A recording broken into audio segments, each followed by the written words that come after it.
ഇനി യുദ്ധം ചെയ്യേണ്ടത് റഫേലിലേക്കാണ്. ഒരു തന്ത്രപരമായ നീക്കമാണ് ഇപ്പോൾ യുണൈറ്റഡ് നേഷൻസിന്റെ സെക്യൂരിറ്റി കൗൺസിൽ നടത്തിയത് എന്ന കാര്യത്തിൽ തർക്കമില്ല. കാരണം ഇതപര്യന്തമുള്ള യുദ്ധത്തിന്റെ ഒരു രീതിയല്ല. 11 ലക്ഷത്തോളം മനുഷ്യർ റഫ നഗരത്തിൽ കുടുങ്ങിക്കിടക്കുന്നു. അവിടേക്ക് കരയുദ്ധം നീണ്ടു കഴിഞ്ഞാൽ ഉണ്ടാവുന്ന ഹ്യൂമാനിറ്റേറിയൻ ക്രൈസിസ് വർണ്ണനകൾക്കോ നമുക്ക് സങ്കല്പിക്കാൻ പറ്റുന്നതിനപ്പുറത്താകും. അതുണ്ടാവാൻ സാധ്യതയുള്ള ആഗോള പൊതുജനാഭിപ്രായം അമേരിക്കയ്ക്കും സഖ്യകക്ഷികൾക്കും ഇസ്രായേലിനും അതിശക്തമായി എതിരായി വരും എന്നുള്ള ഒരു സാഹചര്യം കൂടി നിലവിലുണ്ട്. അതുകൊണ്ട് തന്നെ അമേരിക്ക റഫേലിലെ കരയുദ്ധം അവസാനിപ്പിക്കാനുള്ള അവസാനവട്ട ഇടപെടൽ നടത്തിയിരുന്നു. അതുമായി ബന്ധപ്പെട്ട് ഇസ്രായേലിന്റെ ഒരു സംഘം അമേരിക്കയിലേക്ക് യാത്ര ചെയ്യാനിരിക്കുകയുമായിരുന്നു. ഈ ഒരു ഘട്ടത്തിലാണ് രക്ഷാസമിതി പ്രമേയം പാസ്സാവുന്നത് എന്നത് സത്യമാണ്. അപ്പോൾ ഇമ്മീഡിയറ്റ് ആയിട്ട് വളരെ പെട്ടെന്ന് ഒരു ഫലം പക്ഷേ ഒരു വെടിനിർത്തൽ സാധ്യമായില്ലെങ്കിൽ കൂടി അധിക ദിനങ്ങൾ മുന്നോട്ട് പോകാതെ ഒരുപക്ഷെ ഈ റമദാൻ മാസത്തിൽ തന്നെ വെടിനിർത്തലിലേക്ക് പോകാനുള്ള ഒരു സാധ്യത ഇത് മുന്നിൽ വെക്കുന്നുണ്ട് എന്നത് വളരെ ഇന്നത്തെ ഒരു സാഹചര്യത്തിൽ നമുക്ക് ആശ്വാസം നൽകുന്ന കാര്യമാണ്. റമദാൻ തീരാൻ 2 ആഴ്ച പോലും ഇല്ല വിൻസെന്റ്.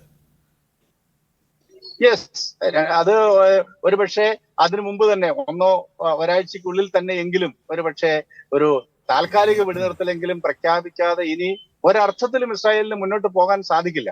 കാരണം ഈ റഫ യുദ്ധത്തോടൊപ്പം ഈ റമദാൻ മാസത്തിന്റെ പ്രാധാന്യവും കൂടി വളരെ പ്രധാനപ്പെട്ടതാണ്. അത് ഇപ്പോൾ തന്നെ ഇസ്ലാമിക ലോകം ഐക്യപ്പെട്ട് ഫലസ്തീന് പിന്തുണ പ്രഖ്യാപിക്കുന്ന ഒരു സാഹചര്യം ഇല്ല. ഇപ്പം I2U2 കരാർ അല്ലെങ്കിൽ Abrahamic Accord, India, middle east, Europe, സാമ്പത്തിക ഇടനാഴി, ഇങ്ങനെ ഉള്ള നിരവധിയായിട്ടുള്ള ഫോറങ്ങളിലൂടെ ഇസ്രായേലും അറബ് രാജ്യങ്ങളും ഇന്ത്യയും അമേരിക്കയുമായിട്ടൊക്കെ വളരെ അടുത്ത സൗഹൃദവും സഹകരണവും വളർന്നു വരുന്ന ഒരു സമയമാണ്.